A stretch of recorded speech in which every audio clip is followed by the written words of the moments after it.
آج ہندوستان کے اندر حالات دیکھیں، غربت دیکھیں، ان کی معیشت کا حال دیکھیں، وہ کدھر تھی، پاکستان کدھر تھا.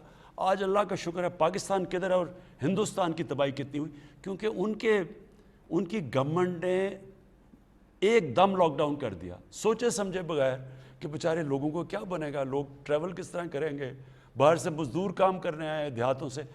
انہوں نے اس کا کچھ نہیں سوچا. انہوں نے اوپر کی کلاس کا سوچا، جو ہماری طرح کے لوگ ہیں جن کو ایک دم خوف ہو گیا جب دیکھ رہے ہیں کہ تیزی سے پھیل رہی ہے، لوگ مر رہے ہیں، ہم جاننے والے لوگ.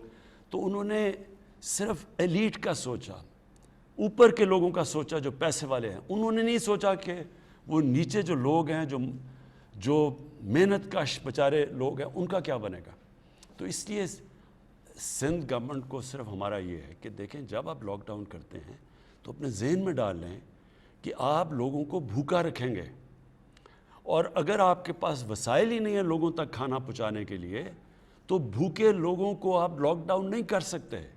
میں اگر میرے بچے بھوکے ہیں گھر میں تو مجھے آپ کیسے کہیں گے کہ نہیں جی آپ باہر نہ جائیں کیونکہ لوگوں کو کرونا پھیل جائے گی. تو اس لیے ہمارا اب تک یہی اپنی حکمت کو استعمال کرتے ہوئے، دونوں طرف مسئلے ہیں، ایک طرف معیشت ہے، ایک طرف ہماری کرونا کا پھیلنا ہے، تو یہ بڑا سوچ سمجھ کے اس میں سے نکلنا ہے. تو جو سمارٹ لاک ڈاؤن ہے، یعنی کہ علاقے جو زیادہ تیزی سے پھیل سکتی ہیں ان کو مثلا شادی، جب لوگ شادی پہ کھانے پہ اکٹھے ہوتے ہیں تیزی سے پھیل جاتی ہے، ریسٹورنٹس میں تیزی سے، تو ادھر تو تھوڑی دیر کریں. اسکولوں میں جب تک بچوں کو اور ٹیچرز کو ٹیکے نہ لگائیں اسکول بھی نہ کھولیں، کیونکہ اسکولوں میں بھی بڑی جلدی پھیل جاتا ہے. تو اصل اس کا علاج ایک ہی ہے، ویکسینیشن، ٹیکے لگانے کا. ابھی تک پاکستان نے 4 کروڑ 3 کروڑ لوگوں کو اب تک ہم ٹیکے لگا چکے ہیں، اور جن کے نہیں لگے، اور خاص طور پر جب آپ سمجھتے ہیں کہ ادھر آپ کے کام ہیں جدھر زیادہ لوگ ہیں، آپ کو فوری طور پہ ٹیکے لگوانے چاہیے. ہم اب پوری گورنمنٹ کوشش کر رہی ہے کہ کوئی کمی نہ ہو ہماری ویکسینیشن پہ، لیکن اس کا حل صرف ویکسینیشن ہے، ٹیکہ لگانا. اس کے علاوہ حکمت استعمال کرتے ہوئے ہمیں اس میں سے نکلنا پڑے گا. لیکن کسی صورت ہماری معیشت اتنے مشکل وقت سے نکلی ہے اور اللہ کا کرم ہے کہ اب اوپر جا رہی ہے.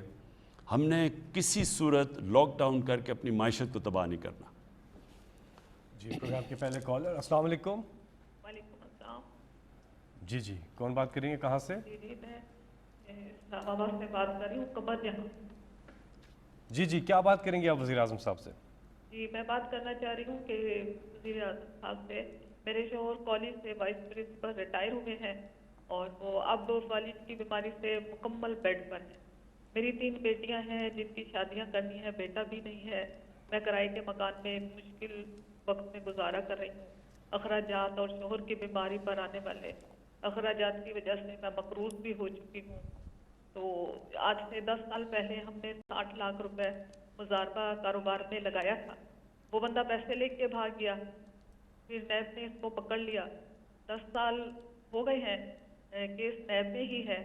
نیب نے ریکوری کے لیے ہمیں کہا تھا کہ ریکوری ہو رہی ہے، لیکن ہمیں تو کوئی ایسی اطلاع بھی نہیں ملی اور نہ ہی ہمیں کوئی پیسہ ملا ہے. تو اس طرح کرتے ہیں کہ اگر آپ ان کو کانٹیکٹ کر کے ان سے پوچھ لیں گے تو ہم پھر پوری کوشش کرتے ہیں کہ آپ کا جو کیس ہے اس کو ہم تیزی سے سولو کریں. جی اگلے کالر ہمارے ساتھ 92249000، یہ نمبر آپ کی اسکرین پہ بھی آ رہا ہے، آپ اس پہ کال کر سکتے ہیں. 10 لائنز ہیں اس نمبر پر اور ہماری کوشش ہوگی کہ زیادہ سے زیادہ کالرز کو ہم پروگرام کے اندر شامل کر سکیں. السلام علیکم. جی السلام علیکم. جی وعلیکم السلام. جی کون صاحب کہاں سے اور کیا بات کریں گے وزیر اعظم صاحب سے؟ میں سید بہادر علی سالک تمغہ امتیاز بول رہا ہوں. جی بی کے علاقہ گلشن کبیر سیاچن کے دامن سے بول رہا ہوں. جی میں بڑا خوش قسمت آدمی ہوں کہ اپنے ملک کے پہلے اب تک کے ایسے آؤٹ اسٹینڈنگ ویژنری شفاف بےلوث مخلص اور دلیر وزیر اعظم سے بات کرنے کا شرف حاصل کر رہا ہوں. میں سب سے پہلے وزیر اعظم صاحب کا شکریہ ادا کرتا ہوں جنہوں نے بڑی فراخ دلی کے ساتھ 270 ارب روپے کا خصوصی پیکیج دیا جی بی کو، جس میں ہمارے وزیر اعلیٰ کا بھی ہاتھ ہے، ان کی کوششیں ہیں. میں بلتستان کے حوالے سے، گلگت بلتستان کے حوالے سے 3 اہم مسائل کی طرف نشاندہی کرنا چاہتا ہوں. امید ہے کہ ہمارے وزیر اعظم ان پر خصوصی توجہ فرمائیں گے. پہلا مسئلہ یہ ہے کہ گلگت بلتستان بہت پسماندہ اور زور افتادہ علاقہ ہے، اور بھٹو مرحوم کی حکومت میں سبسڈی گندم پر دی گئی تھی. اس وقت کی آبادی اور آپ کی آبادی میں بڑا فرق ہے، آج دگنے سے بھی زیادہ بڑھ چکا ہے. اس میں خاطر خواہ اضافے کی ضرورت ہے. دوسرا مسئلہ یہ ہے کہ وزیر اعظم جناب عمران خان کے ویژن کے مطابق ان علاقوں میں سیاحت کی ترقی پر خصوصی توجہ دی جا رہی ہے. پہلی مرتبہ ملک کے تمام شہروں سے پروازیں آ رہی ہے، بیرونی پروازیں بھی شروع ہونے والی ہے، اور بائی روڈ بھی لوگ سیاح بہت سے ان علاقوں کی طرف آ رہے ہیں. لیکن سہولتوں کا فقدان ہے، افراتفری کا عالم میں پیٹرولیم کی شارٹیج ہے، اور بجلی اور نیٹ کا نظام صحیح نہیں ہے. تو ان چیزوں کو ریگولرائز کرنے کی ضرورت ہے. چھوٹی سی انتظامیہ اس پہ قابو پانا ان کے لیے بہت مشکل ہے. جی بہت بہت شکریہ. گزارش یہ ہے کالر سے کہ اپنی بات کو مختصر رکھیے تاکہ زیادہ سے زیادہ لوگوں کو موقع مل سکے کہ وزیر اعظم صاحب سے وہ بات کر سکیں. ہم اگلے کالر کی جانب جائیں گے. جی السلام علیکم. جی السلام علیکم. جی وعلیکم السلام. جی کون صاحب کہاں سے بات کر رہے ہیں؟ جی جی میں کاشف جوید بات کر رہا ہوں گجرانوالہ سے. جی کیا بات کریں گے جی وزیر اعظم صاحب سے آپ؟ جی سر میرے وزیر اعظم بات سن رہے ہیں؟ جی السلام علیکم. جی وعلیکم السلام. جی میں وسیم مذہب سے میرا تعلق ہے، اور ہر محکمے میں ہمارا 5% کوٹا آتا ہے، جو کہ ایک عرصہ دراز سے ہمیں نہیں دیا جا رہا. اور میری آپ سے درخواست ہے کہ آپ کے دورے حکومت سے ہمیں بہت سی امید ہے، اور ہم میرٹ کے باوجود بھی ہمیں یہ سیٹیں نہیں دیتے. پوری اقلیت کا یہی مسئلہ ہے. تو میری آپ سے درخواست ہے کہ آپ ہمارے جو حقوق ہے وہ ہمیں دیں.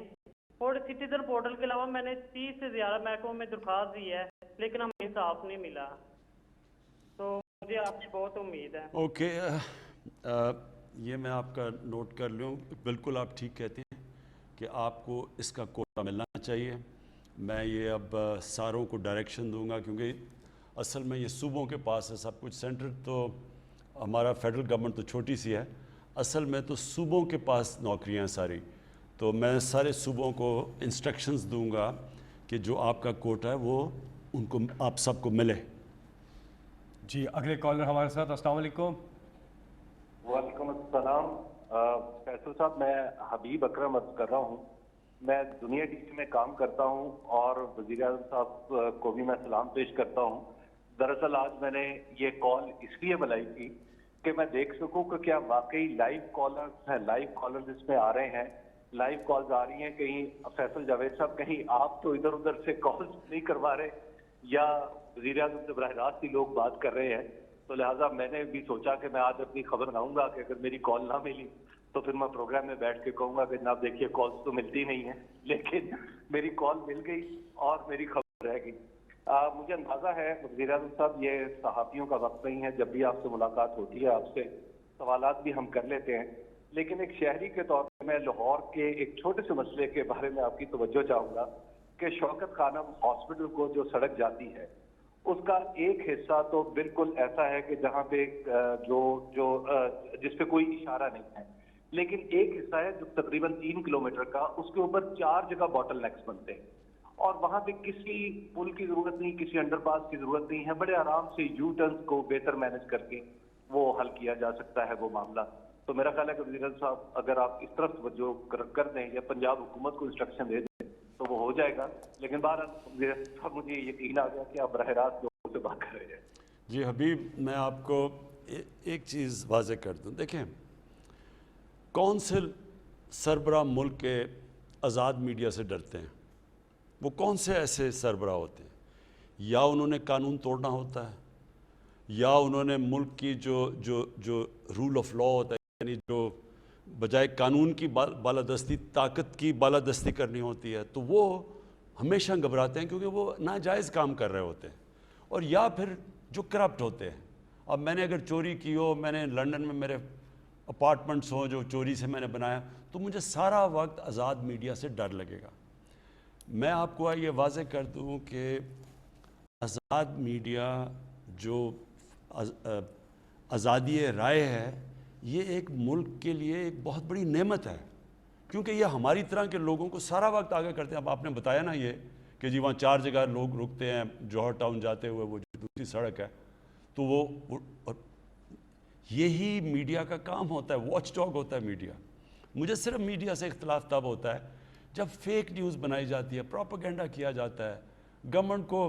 مثلا یہ جو EU کی جو ڈس انفارمیشن لیب میں چیزیں سامنے آئی ہیں کہ ہندوستان نے فیک اکاؤنٹس بنائے ہوئے ہیں اور ان کو فیڈ کر رہے ہیں پاکستان سے صحافی، جو پاکستان فوج اور پاکستان کے پرائم منسٹر کے خلاف پروپیگنڈا کر رہے ہیں۔ میرا صرف ادھر مسئلہ ہوتا ہے۔ آپ جو صحیح صحافت ہے، میں پھر سے کہتا ہوں، جو تنقید ہوتی ہے وہ ملک کے لیے بہت بڑی نعمت ہے۔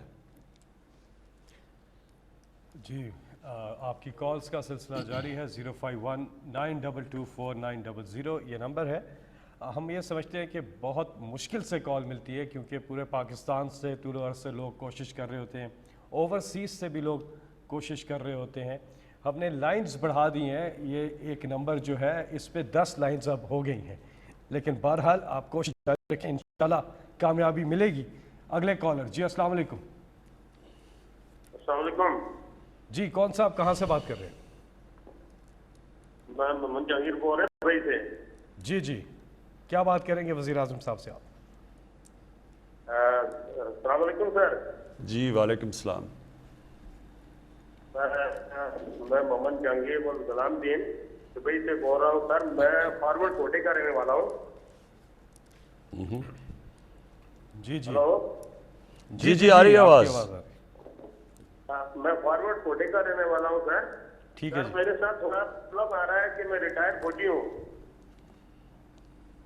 جی جی ہلو جی جی آپ میں ریٹائر آرمی ریٹائر ہوں۔ میں ادھر دبئی میں آ کے تھوڑا جاب لیا اور میری پینشن بند ہو گئی ہے۔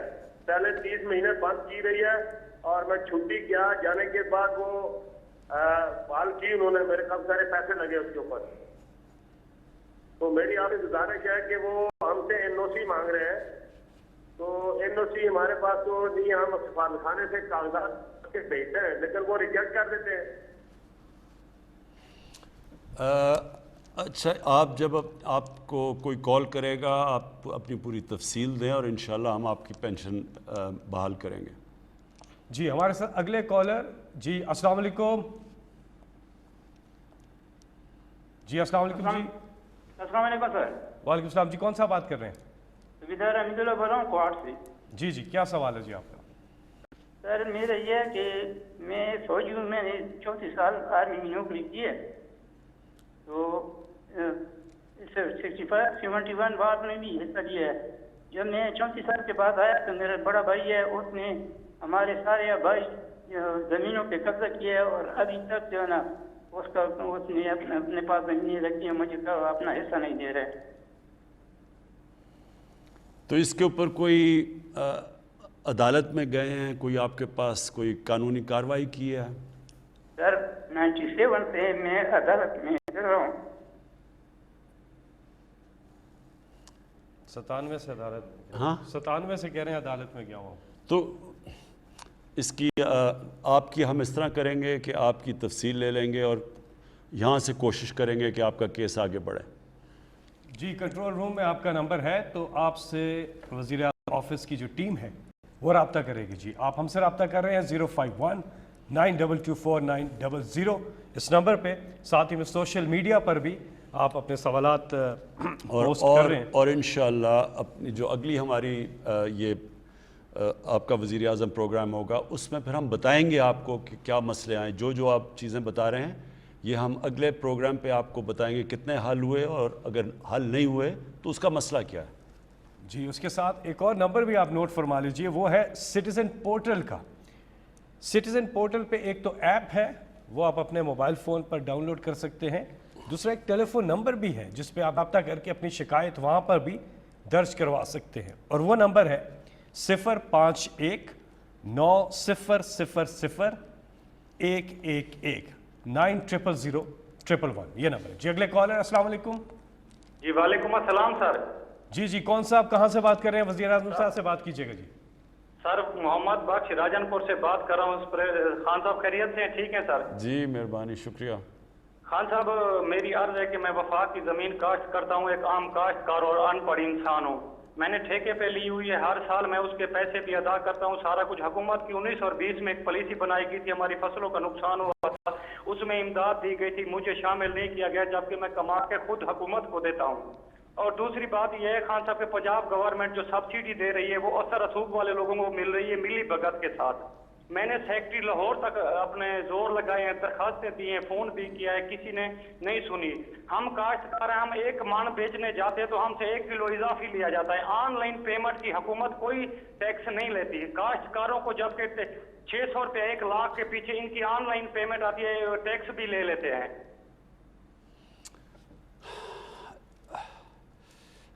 اس کا آپ کو ابھی اس کے بعد پروگرام کے بعد ٹیلی فون آئے گا میرے آفس سے، یہ آپ نے پوری تفصیل بتانی ہے اور وہ ہم ساری پنجاب گورنمنٹ سے بھی بات کریں گے اور یہ بھی پتہ چلوائیں گے کہ جو آپ کی جو زمین آپ کاشت کر رہے ہیں فیڈرل گورنمنٹ کی، اس کے اوپر بھی ہم پورا دیکھیں گے کہ ہم اس میں بھی آپ کی کیسے مدد کر سکتے ہیں.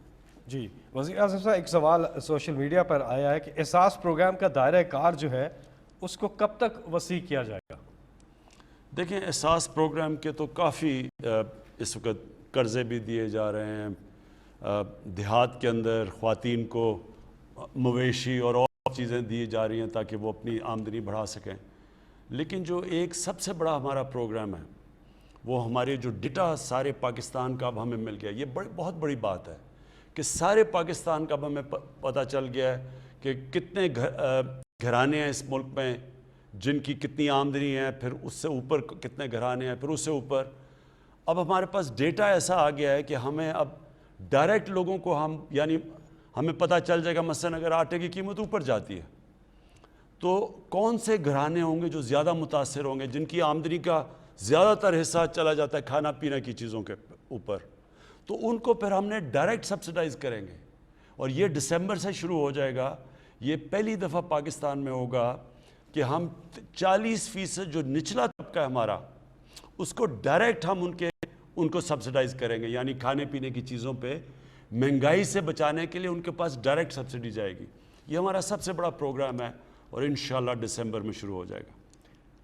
جی یہاں پہ وقت ہوا ایک وقفے کا، اس کے بعد پھر ہم دوبارہ حاضر ہوں.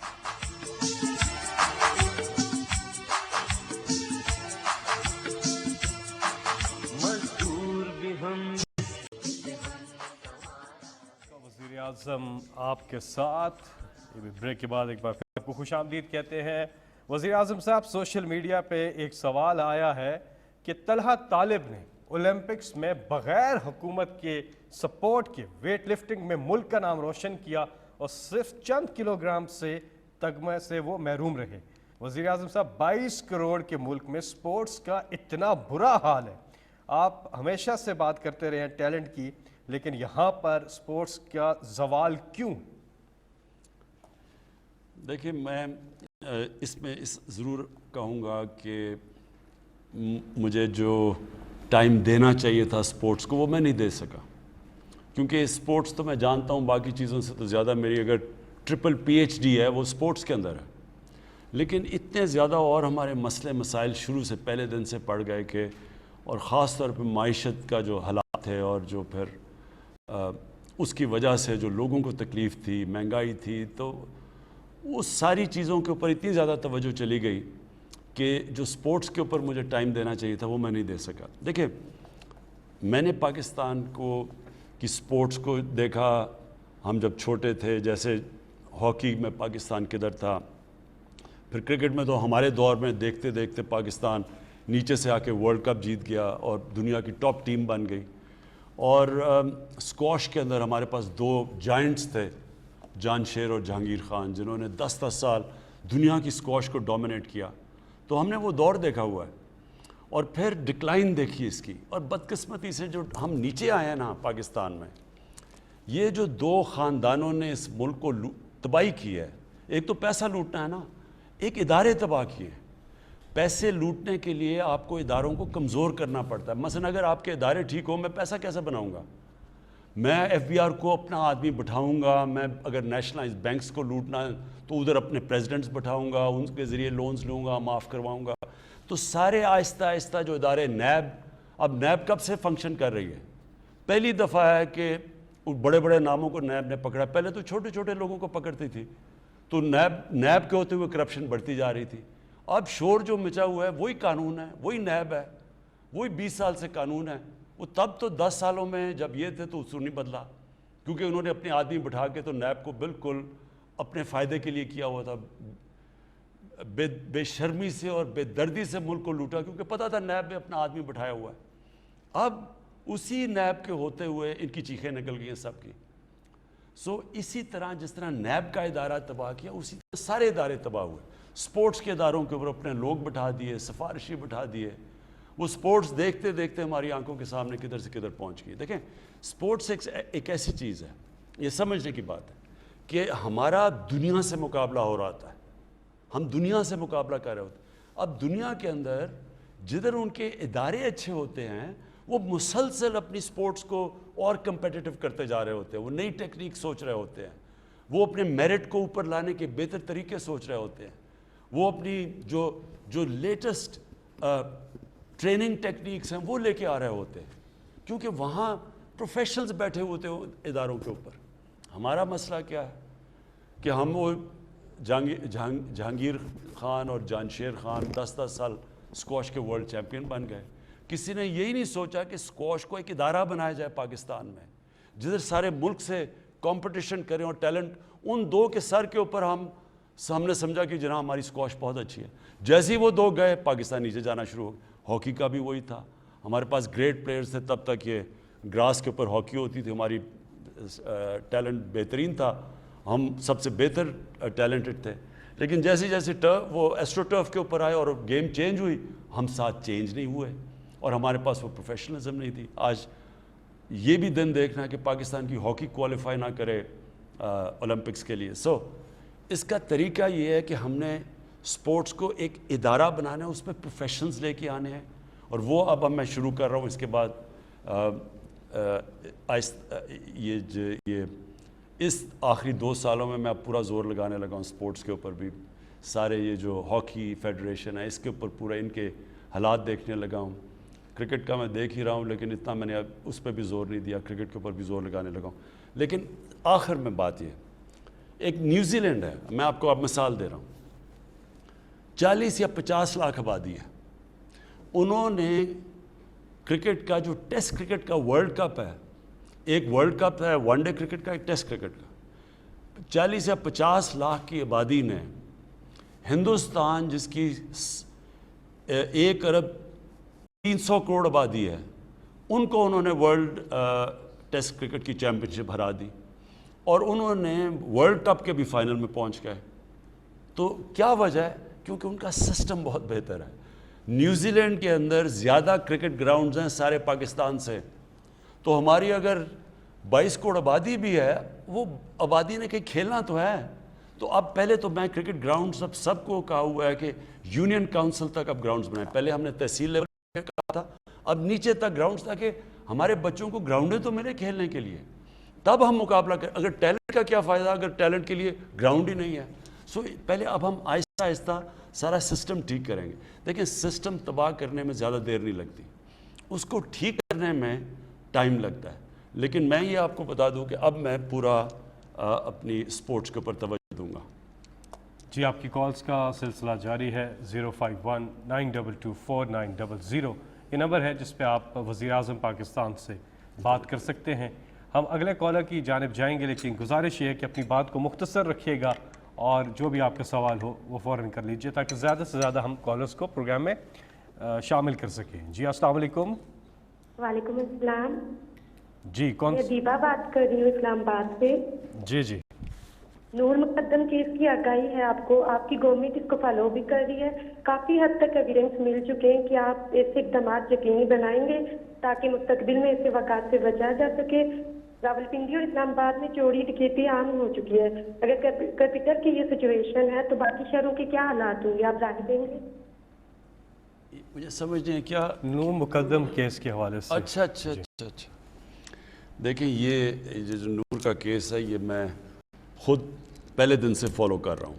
اس کی ایک ایک چیز کا مجھے پتہ ہے, ساری میں نے تفصیل لی ہوئی ہے, ہوا کیا. یہ بڑا ایک خوفناک قسم کا کیس ہے, اور اس کے اندر جو بڑی چیزیں آتی ہیں کہ وہاں ایک پورا ان کا جو سٹاف کام کر رہا تھا, چوکیدار تھا, نوکر تھے, وہ سب کے سامنے یہ 2 دن کے اوپر یہ سارا یہ جو ٹریجڈی ہوئی ہے. تو میں نے اس کی ایک ایک تفصیل لی ہے. اس میں یہ میں صرف آپ کو بتا دوں کہ لوگ کہتے ہیں کہ جی وہ بڑے مضبوط خاندان سے ہے جو وہ قاتل ہے اور وہ شاید بچ نہ جائے. یہ میں آپ کو بتا دوں کہ بچنے کوئی نہیں لگا اس میں. اگر وہ ڈیول نیشنل بھی ہے اور اگر کوئی سمجھ رہا ہے کہ وہ امریکن اس کی سٹیزن شپ ہے وہ بچ جائے گا, وہ بچنے نہیں لگا. یہ میں آپ کو کہہ سکتا ہوں. لیکن یہ میں ضرور کہوں گا کہ اس سے سارے سب کو یعنی ایک دم ایک شوق ملا ہے کہ وہ نور جو ہم جس طرح ہماری اپنی بیٹی اس سے ہو, ہم جب سوچتے ہیں تو اس کا ایک ایسا صدمہ سب کو ملا ہے. یہ اس کا بڑا امپیکٹ کیا ہے. اس سے پہلے بھی میں آپ کو بتا دوں کہ ایک اور افغان ایمبیسڈر کی بیٹی سے کچھ ہوا, وہ انسیڈنٹ ہوا تھا کہ جی اس کو کسی نے مارا ہے. اس کو بھی میں یہ بتا دوں کہ میں نے اس طرح کیس کو فالو کیا جس طرح وہ میری اپنی بیٹی ہے. افغانستان یہ ہمارے اپنے لوگ ہیں, ہم افغانستان کو اپنے بھائی سمجھتے ہیں. تو اس کو بھی ہم نے اسی طرح دیکھا کہ ایک ایک چیز, اور میں پولیس کو داد دوں گا, انہوں نے ایک ایک چیز اس کی فالو کی. یعنی جو 3 ٹیکسیز چینج کی اس کی پورے انہوں نے اسمارٹ سٹی کے کیمرہ سے پورا اس کو فالو کیا, کدھر گئے ان کو ڈرائیوروں کو لوکیٹ کیا, ان کو انٹرویو کیا. تو ایک ایک چیز فالو کی ہے. تو اس کیس کے اندر بھی اس کے اندر ہی ان کے کیمرے لگے ہوئے تھے. ایک ایک چیز اس کی یہ جو نور کا مرڈر کیس ہے اس کو فالو کر رہے ہیں. یہ بہت ٹریجڈی ہے. میں یہ صرف آپ کو سب کو یہ یقین دلانا چاہتا ہوں کہ کوئی بھی طاقتور سے بھی طاقتور ہو اس کو سزا پوری ملے گی اس کیس کی. جی ہمارے ساتھ اگلے کالر. السلام علیکم. وعلیکم السلام. جی کون؟ بات کر رہا ہوں راول میری سے. جی کیا سوال ہے؟ جی السلام علیکم خان صاحب. خان صاحب سب سے پہلے تو آپ کا شکریہ کہ آپ نے جس طرح انوائرمنٹل ایشو پہ کام کیا ہے اور گرین ٹریز پہ کام کر رہے ہیں آلریڈی نا. اس کا سب سے بڑا فائدہ جو ہمارے لیے نظر آ رہا ہے وہ انشاءاللہ ہماری نیکسٹ جنریشن کو ہوگا. تو آپ فرسٹ لیڈر ہیں جو کہ اس بارے میں سوچ رہے ہیں نا. تو thank you very much for اس کے لیے نا. سر میرا سوال یہ ہے کہ آج کل ریزیڈینشیل ایریاز کے اندر کمرشل ایکٹیویٹیز بہت زیادہ ہو رہی ہیں. جس طرح میں جس علاقے سے بلانگ کرتا ہوں وہ راولپنڈی کا ایریا ہے, امر پورہ نا. تو یہاں پہ گھر گھر میں بیسیکلی فرنیچر کے کارخانے کھل رہے ہیں اور اس کے ساتھ ساتھ ہمارے جو گاڑیوں کے ویئر ہاؤسز وغیرہ کھل رہے ہیں نا, جس کی وجہ سے ہمارے پورے ایریا میں نا ریزیڈنٹ کو بہت زیادہ مشکلات کا سامنا ہے. ریزیڈینشیل ایریا میں کمرشل ایریا زیادہ بن رہے ہیں اور اس سے ریزیڈنٹ کو پرابلم آ رہی ہے. دیکھیں میں دونوں چیزوں کا جواب دیتا ہوں. پہلی چیز کہ سارے جو پاکستان میں لوگ یہ دیکھ رہے ہیں, میں آج سب آپ کو اب تاکید کرتا ہوں کہ ہو سکے تو آپ نے کم از کم ایک درخت ضرور لگانا ہے یہ برسات کے اندر. اور صرف لگانا نہیں, پھر اس کا دھیان رکھنا ہے, اس کی پرورش کرنی ہے.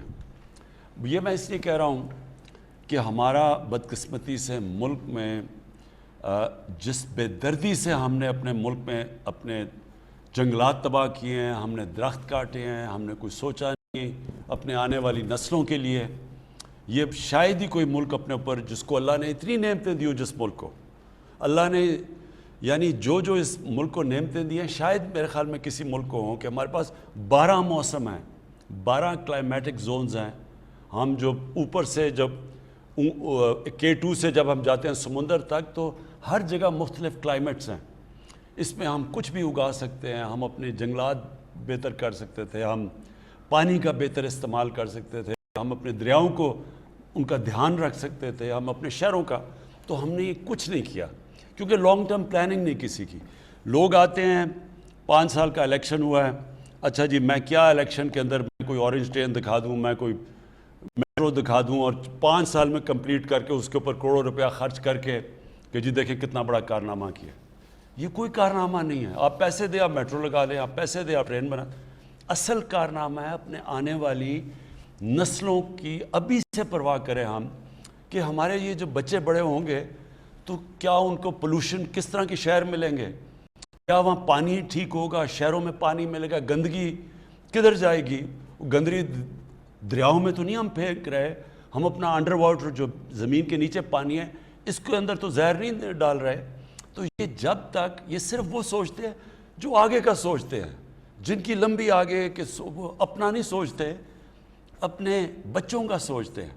اس لیے جو ہمارا اس وقت پاکستان میں جو ہم 10 ارب درخت لگا رہے ہیں, یہ ہم اپنے بچوں کے لیے لگا رہے ہیں, اپنی نسلوں کے لیے, اپنے ملک کو, اور یہ اس اللہ کا شکر ادا کر رہے ہیں اس کی نعمت کا دھیان رکھتے ہوئے جو نعمت ہے پاکستان. تو میں سب کو کہوں گا درخت لگائیں, اس میں شرکت کریں پوری طرح. میں یہ 4-5 جگہ پہ یہ کیمپینز لانچ کروں گا انشاءاللہ اس برسات میں. دوسری چیز, ہمارے شہروں کے اندر مسئلہ بہت بڑا ہے, ہم نے ماسٹر پلان نہیں بنائے شہروں کے. جو بنے ہوئے تھے ماسٹر پلان وہ بھی سارے تباہ ہو چکے ہیں. اسلام آباد میں ذرا آپ اگر دیکھ رہے ہوں تو میں آپ کو بتاؤں کہ کس طرح ہم نے کیونکہ سوچا سمجھا نہیں تو ہوا کیا اس ملک کے ساتھ. اسلام آباد ایک واحد پلانڈ سٹی تھی پاکستان کی, جس میں پتہ تھا ہرے علاقے کدھر ہیں, سڑکیں کدھر بنیں گی, گھر کدھر بنیں گے, کمرشل ایریاز کدھر ہیں. وہ ماسٹر پلان بنا ہوا تھا. وہ ماسٹر پلان کی اتنا دھجیاں اڑائی گئیں کہ آج آپ یہ دیکھیں کہ 1960 سے 2010 تک جتنی بھی اسلام آباد میں ڈیولپمنٹ ہوئی تھی, 2010 سے لے کے 2020 تک اتنی ڈیولپمنٹ 10 سالوں میں ہو گئی ہے. ہمارے گرین ایریاز چلے گئے ہیں, یہاں سے لے کے مری تک جائیں تو راستے میں ساری کنسٹرکشن شروع ہو گئی ہے. کسی نے یہ نہیں دیکھا کہ پانی کدھر سے آئے گا, کسی نے یہ نہیں دیکھا گندگی کدھر جائے گی, وہ ساری راول لیک میں چلی جاتی ہے یا جو جاتا ہے پنڈی کے لیے. تو اب میں نے ہر جگہ آرڈر کیا ہے کہ ہر شہر کے ماسٹر پلان بنیں گے. ماسٹر پلان کا مطلب یہ ہے کہ شہر ایک حد سے آگے نہیں پھیلے گا, کیونکہ ہمارے ہرے علاقے ختم ہوتے جا رہے ہیں. ان کو روک دیں گے شہروں کو. شہر بجائے ادھر جانے کے اوپر جائیں گے جو ساری دنیا میں ہے. اب دبئی ہے, دبئی اوپر گیا ہوا ہے. اگر دبئی پھیل جائے تو وہ کہاں سے کہاں پہنچ جائے. جس طرح نیو یارک ہے, اب نیو یارک اوپر گیا ہوا ہے. اگر نیو یارک کو اس طرح پھیلنا شروع ہو جائے تو وہ نیو یارک میں تو کبھی نہ وہ پانی دے سکتے ہیں, نہ بجلی دے سکتے ہیں, نہ امینٹیز دے سکتے ہیں. لہٰذا ہمارے اب شہروں کو ہمیں روکنا پڑے گا. اور پھر جدھر ہم نے دیکھا نیا شہر بنائیں گے, جس طرح راوی سٹی بنا رہے ہیں لاہور میں. راوی سٹی کا مقصد کیا ہے؟ پہلے تو راوی کو بچانا. راوی ایک گندا نالا بن چکا ہے, اس کو ڈیم کر کے اس کا پانی اوپر لا کے لیک بنا کے, تاکہ لاہور کا پانی نیچے جا رہا ہے. لاہور میں تھوڑی دیر میں ٹینکر مافیا آ جائے گا جس طرح کراچی میں, کیونکہ وہاں پانی اتنا نیچے چلا گیا. اس لیے پہلے لیک بنا رہے ہیں تاکہ گراؤنڈ واٹر اوپر جائے, پھر اس کو اوپر لے کے جا رہے ہیں شہر کو, ماڈرن سٹی بنا رہے ہیں. پھر وہاں پورا جنگل اگا رہے ہیں ساتھ, تاکہ وہاں پولوشن کم ہو, تاکہ وہ ابزارب کرے پولوشن. اسی طرح کراچی میں ہم نے بنڈل آئلینڈ کا سوچا ہوا تھا. بدقسمتی سے سندھ کی حکومت اس نے اس کو ہمیں بنانے نہیں دے رہی, اور وہ مجھے کوئی اس کی سمجھ نہیں آتی, کیونکہ سارا فائدہ سندھ کا ہے. پیسے بھی سندھ میں, نوکریاں بھی سندھ میں, فائدہ بھی کراچی کا. جو بچ جائے گا کراچی بھی پھیلتا جا رہا ہے. کوئی وجہ ہے جو انہوں نے روکا ہوا ہے. لیکن شہروں کو اب ہمیں روکنا پڑے گا, ماسٹر پلانز بنانے پڑیں گے, گرین ایریاز وہاں بچانے پڑیں گے, وہ بھی غائب ہو گئے ہیں.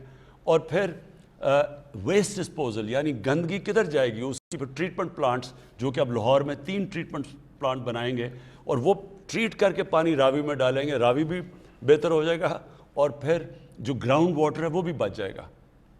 جی وزیر اعظم صاحب, ایک اور سوال آیا سوشل میڈیا پہ, کہہ رہے ہیں سیالکوٹ کا بائی الیکشن اور آزاد کشمیر کے الیکشن, اپوزیشن دعویٰ کرتی ہے کہ دھاندلی سے آپ جیتے ہیں. دیکھیں, میں پھر سے جب میں کرکٹ کھیلتا تھا تو میری ساری کرکٹ اپنے اپنے امپائر ہوتے تھے. جو ملک میں کرکٹ کھیلو اس کا اپنا امپائر ہوتا تھا. تو جو ٹیم ہارتی تھی وہ زیادہ تر کہتی تھی دھاندلی ہوئی ہے, اور ہو بھی سکتی ہے, ہوتی بھی تھی. کئی دفعہ جو ہارتا تھا اس کو بہانہ مل جاتا تھا, کیونکہ جب ملک سے باہر جاتے تھے کہ اگر مضبوط ٹیم کے خلاف کھیلنا ہو تو آپ کہتے تھے جی ہم جیتیں کیسے، وہاں تو امپائر ان کے اپنے ہیں۔ اور پاکستان کبھی ہندوستان میں نہیں جیتا تھا، ہندوستان کبھی پاکستان میں نہیں جیتا تھا، کیونکہ ہمارے اپنے اپنے امپائر تھے۔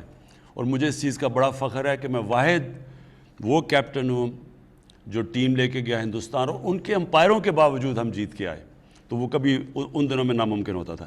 تو اس لیے ہم نے پھر کیمپین کی نیوٹرل امپائرز کے لیے، اور میں نے وہ کیمپین لیڈ کی، اور پاکستان وہ ملک تھا جس نے پہلی دفعہ دنیا کی تاریخ میں نیوٹرل امپائرز لے کے آیا 1986 میں۔ اور اس کے علاوہ ہم نے پھر ٹیکنالوجی کا کہا کہ استعمال کریں، تو اب ان دونوں کی وجہ سے آج کرکٹ میں جو ہارتا ہے وہ ہار مان جاتا ہے۔ ہمارے زمانے میں ہار وہ کہتے تھے جی امپائروں نے ہرا دیا، اب یہی ہو گیا پاکستان میں۔ پہلی دفعہ ایک گورنمنٹ آئی ہے جس نے کہا ہے کہ گورنمنٹ کہہ رہی ہے کہ ہم اب یہ الیکٹرل سسٹم کو ٹھیک کریں تاکہ سب مان جائیں ہار جیت کو۔ یہ پہلی گورنمنٹ ہے ہماری، نہیں تو جو گورنمنٹ میں آتا ہے وہ کبھی چینج نہیں کرتا۔ وہ کیوں نہیں چینج کرتا؟ کیونکہ آپ گورنمنٹ میں بیٹھے ہوں تو آپ سمجھتے ہیں عملہ آپ کا نیچے لگا ہوتا ہے، سارا آپ الیکشن کمشنر بھی، آپ اگر گورنمنٹ کی مرضی سے آتا ہے الیکشن کمیشن بھی وہی ہوتی ہے، تو وہ گورنمنٹ سمجھتی ہے کہ ہمارے پاس ایڈوانٹیج ہے کہ اگر ہم گورنمنٹ میں بیٹھے ہیں تو ہم الیکشن جیت سکتے ہیں، تو وہ چینج نہیں کرتے۔ ہماری پہلی گورنمنٹ آئی ہے جس نے ہم نے پوری کوشش کر کے محنت کر کے دیکھا کہ کیسے ہمارا الیکٹرل سسٹم ٹھیک ہو سکتا ہے، اور ہم ایک نتیجے پہ آئے ہیں کہ ایک ہی طریقہ ہے کہ الیکٹرانک ووٹنگ مشینز ہم لے کے آئیں۔ اس سے ہوگا جتنے بھی ہمارے مسئلے سب ختم ہو جاتے ہیں۔ ہمارے مسئلے شروع ہوتے ہیں ووٹنگ کے بعد، اور جب تک رزلٹ آتا ہے اس کے بیچ میں سارے دھاندلی جو کہ بیگز کھل جاتے ہیں، وہ ڈبل سٹیمپ کر دیتے ہیں، وہ فارم 40 نہیں بھرتا، یعنی ساری چیزیں وہاں۔ اگر الیکٹرانک ووٹنگ مشینز آ جائیں تو جیسے الیکشن ختم ہوتا ہے رزلٹ آ جاتا ہے۔ تو اب اتنی محنت سے ہم نے کام کیا ہے، 1 سال سے ہم لگے ہوئے ہیں اپوزیشن کو کہنا کہ یہ ہمارا سسٹم ہے، ہمارے ساتھ مل کے ریفارمز کرو۔ 1 سال سے وہ ہمیں ٹائم ہی نہیں دے رہے، وہ کہتے ہیں ہم مانتے نہیں ہیں اور نہ خود کو تجویز دیتے ہیں نہ ہماری مانتے ہیں۔ اب آزاد کشمیر کا الیکشن، ان کے امپائرز، ان کی سٹنگ گورنمنٹ، یہاں تو کیئر ٹیکر گورنمنٹ کرتی ہے، سٹنگ گورنمنٹ نون لیگ کی نے الیکشن کروایا، سارا عملہ ان کا، پولیس انہوں نے وہاں لگائی ہوئی ساری جگہ، الیکشن کمیشن ان کی مرضی کی۔ پھر ہاں، جو سینئر ممبر الیکشن کمیشن کا تھا وہ نون کے وزیر اعظم کا ہم زلف تھا۔ تو پھر دھاندلی کیسے ہو گئی؟ دھاندلی تو جب تک الیکشن کمیشن آپ کے ساتھ نہیں ملتی دھاندلی نہیں ہو سکتی۔ تو اور وہ پھر سیالکوٹ کا الیکشن ہو گیا، اب وہ بھی ہار گئے ہیں اور وہ ان کا گڑھ تھا۔ ہاں، یہ فواد چودھری ریمائنڈ کر رہے ہیں کہ دھاندلی کے الزامات آزاد کشمیر میں کدھر سے لگائے گئے؟ وزیر اعظم نے بیٹھ کے وزیر اعظم ہاؤس سے لگائے ہیں۔ تو یہ ایسی بھی دھاندلی کبھی نہیں دیکھی تھی کہ وزیر اعظم بھی آپ کا، عملہ بھی آپ کا۔ تو وہ اس کا حل ایک ہے، الیکٹرانک ووٹنگ مشینز، اور اس کے اوپر ہم نے پورا زور لگا دیا ہے۔ ہم نے اس کے اوپر ہماری جو سائنس اور ٹیکنالوجی کی منسٹری انہوں نے ڈیولپ بھی کر دی ہے، ہم سارے میڈیا کو دکھا رہے ہیں۔ ہم بلکہ چاہتے ہیں کہ سارے جو میڈیا کے الیکشنز ہیں، جو بارز کی الیکشنز ہیں، سارے وہ الیکٹرانک ووٹنگ مشین سے کروائیں، اور انشاءاللہ یہ پھر یعنی آپ قوم سب سمجھ جائے گی کہ ایک ہی طریقہ ہے کہ یہ سارے مسئلے جو دھاندلی کے ہیں وہ ختم ہوئیں۔ جب امریکہ میں ڈونلڈ ٹرمپ نے کہا کہ دھاندلی ہوئی ہے، دھاندلی سے ہرایا گیا ہے، تو وہ کیوں نہیں ثابت کر سکا دھاندلی؟ کیونکہ وہاں الیکٹرانک ووٹنگ مشینز تھی، اس کے اوپر وہ ثابت ہی نہیں کر سکا، کیونکہ جدھر بھی وہ گیا انہوں نے سارے رزلٹ دکھا دیے، اور وہی اس کا حل ہے پاکستان میں۔ جی اگلے کالر ہمارے ساتھ، السلام علیکم جی۔ جی ہیلو، السلام علیکم۔ وعلیکم السلام جی، کون صاحب بات کر رہے ہیں؟ نوید عزیز بات کر رہا ہوں استاد سے ڈسٹرکٹ اسبلا سے۔ جی جی، کیا سوال ہے جی آپ کا؟ سر ہمارا سوال یہ کہ ہمارے یہاں 1974 یا اس کے پہلے کی یہ جو بجلی کا سب سے بڑا مسئلہ ہے ہمارے پاس سر، لوڈ شیڈنگ تباہی ہے، اور جو ہمارے اب چونکہ سے آپ اگر بائی روڈ آئیں گے دیکھیں گے جو کھمبے کے لگے ہوئے نا سیمنٹ کے 73 یا 74 کے، وہ اس وقت تیز ہوائیں چلتی ہیں، گر جاتے ہیں، انہیں کو ریپیئر کر دیتے ہیں یا کوئی اس طرح کر دیتے ہیں، مطلب کوئی حال نہیں ہے۔ تو میں چاہ رہا تھا یہ میرا سوال کہ سوال کیا بس ایک طرح سے ریکویسٹ ہماری سر تو اس سے کیا جائے سر. دیکھیے جی میں پہلے بجلی کا ان گرمیوں میں بڑی مشکلات کا لوگوں کو سامنا کرنا پڑا. لوڈ شیڈنگ بھی زیادہ تھی, گرمی شدید تھی, اور بلوچستان میں ایک اور مسئلہ آ گیا کیونکہ جو گوادر تک ہم ایران سے بجلی لیتے ہیں, ایران میں اتنی گرمی پڑی کہ ایران کی خود بجلی کی اتنی کنزمپشن ہوگی کہ ایران بھی ہمیں بجلی نہیں دے سکا کیونکہ وہاں ادھر شارٹیج ہوگی ایران کے اندر. تو ہمارا مسئلہ ذرا آپ نے سمجھنا, ہم نے بجلی تو زیادہ بنا دی پاکستان میں, لیکن جو بجلی کو پہنچانے کے لیے جو ٹرانسمیشن لائنز ہیں وہ پرانی ہیں صاحب. اب مثلا پشاور ہے, جو خاص طور پر پشاور ویلی کے اندر, وہاں جو ٹرانسمیشن لائنز ہیں وہ اتنی پرانی ہیں کہ جب بجلی کا پریشر بڑھا تو جب ہم نے بجلی پہنچانے کی بھی کوشش کی وہ پہنچتی نہیں تھی کیونکہ وہ ٹرانسمیشن لائنز کیری نہیں کر سکتی تھی. تو اب اگلا ہے کہ پورا انویسٹمنٹ کر رہے ہیں ٹرانسمیشن لائنز کو ٹھیک کرنے, نہیں لانے کے لیے, تاکہ وہ بوجھ برداشت کر سکے. دوسرا ہمیں مسئلہ کیا آیا کہ یہ جو فنومنا ہے جس کو کہتے ہیں گلوبل وارمنگ, ہماری اس سے جو موسم کے اندر جو تبدیلیاں آئی ہیں اس میں ایک کیا ہوا کہ جو برفوں نے پگھلنا تھا جولائی کے شروع میں وہ پگھلی نہیں. تو جب برفیں نہیں پگھلی تو جو ہماری ڈیمز میں پانی آنا تھا وہ 35% کم پانی آیا, اور یہ ایران میں بھی یہی ہوا. تو جب ڈیمز میں 35% کم پانی آیا تو جو بجلی بنانی تھی ہائیڈرو یعنی پانی سے بجلی بنانی تھی اس میں کمی آ گئی. تو جو ہماری کیپیسٹی بھی تھی اس سے بھی کم بجلی بنی. لیکن جو بجلی اس باری جو ڈیمانڈ آئی ہے, پاکستان کی تاریخ کی سب سے زیادہ بجلی کی ڈیمانڈ اس باری آئی ہے, تقریباً 25,000 میگا واٹ بجلی. جی یہ ہمارا جو جون اور جولائی کا ہمارا مہینہ ہوتا ہے یہ ہمارا پیک سیزن ہوتا ہے, اور باقی سارے مہینوں میں تو ہماری اوسطاً ڈیمانڈ جو ہے وہ 16,000 میگا واٹ ہوتی ہے, اس میں وہ 22-23 پہ چلی جاتی ہے. اس سال وہ ڈیمانڈ ہماری 26,000 تک گئی ہے, اور وہ بجلی ہم نے سپلائی بھی کی, یہاں تک کہ ہماری جو ٹرانسمیشن کیپیسٹی ہے وہ 24,000 ہے, ہم نے 25,000 میگا واٹ بجلی جو ہے وہ سسٹم میں چھوڑی. تو ایک طرف تو ڈیمانڈ 20% بڑھی ہوئی تھی, دوسرا ہمارے ڈیمز کم تھے اس مرتبہ, تو ہمیں بجلی کی جو پروڈکشن ڈیم سے آ رہی تھی, اور ڈیمز ہماری 25% بجلی بناتے ہیں, وہ ہمیں کام آئی. لیکن ان شاء اللہ تعالیٰ اب یہ پچھلے 2 ہفتے سے تو ہم نے غیر اعلانیہ لوڈ شیڈنگ پورے پاکستان میں بالکل زیرو پہ ہم لے گئے ہیں, اور اگلے سال کے لیے ایک ہم نے مؤثر پلان بنایا ہے کہ اگلی گرمیاں آنے سے پہلے یہ جو ہمارے ٹرانسمیشن کے یعنی بجلی کے ترسیل کے باٹل نیکس ہمیں دیکھنے میں آئے ہیں, ان پہ ہم ان شاء اللہ تعالیٰ قابو پا چکے ہوئیں گے. اور الحمدللہ اب جس طرح ہماری انڈسٹری زیادہ ڈیمانڈ جنریٹ کر رہی ہے تو ہمارے پاس اس کو پیک سیزن میں بھی میٹ کرنے کے لیے ان شاء اللہ تعالیٰ ایک مؤثر نظام ہوئے گا. جی یہاں پہ وقت ہوا ایک وقفے کا, اس کے بعد پھر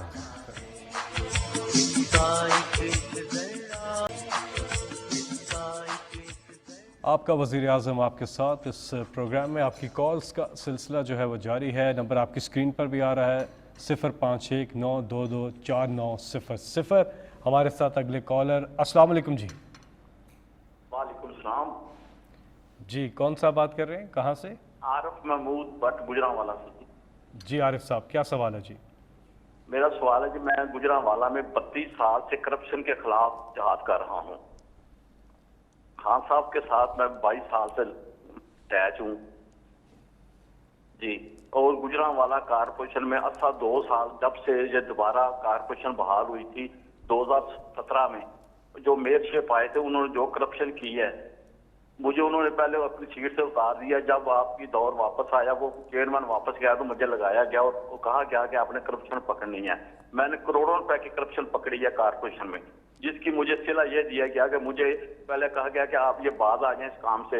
گجرانوالا میں بہت زیادہ نون لیگ کا گڑھ ہے, لیکن میں اپنے حق و صداقت کے لیے اس قائم رہا. میری جان بھی چلی جائے, میرے بچے بھی قربان ہو جائیں خان صاحب, لیکن میں حق پہ نہیں رک سکتا.